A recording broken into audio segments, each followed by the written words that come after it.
Okuziika munnakisinde kya PLU era munnamawulire Cedric Babu kutandise na mmisa ng'ekulembeddwa Musenyoli Joseph Njala ng'oneebwana mukulu w'ekigo ky'Eggole.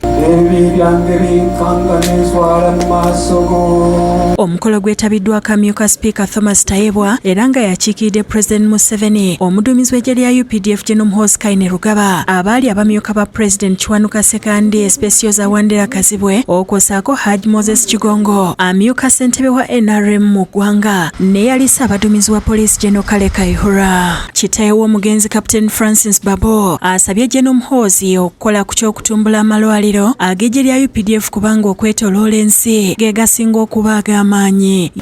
All the presidents of the United States, they go to military hospitals and Navy hospitals. And we have the ability to do so. We have very good doctors in this country.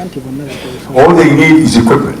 Ye nnyina w'omugenzi ayogedde ku mutabani we ng'abadde mukwano gw'enfanfe era nti waakumusubwa. He was my friend, he was my rock, he was everything, and indeed he was mommy's own, and he was not shy to say it at all. Oluvannyuma Cedric agalamiziddwa mu nnyumba ye ey'olubeerera ku ssaawa 10 eka Mmengo mu Mpigi, alese abaana 3 ab'obulenzi ne Nnamwandu. Download the app on App Store or Google Play Store now.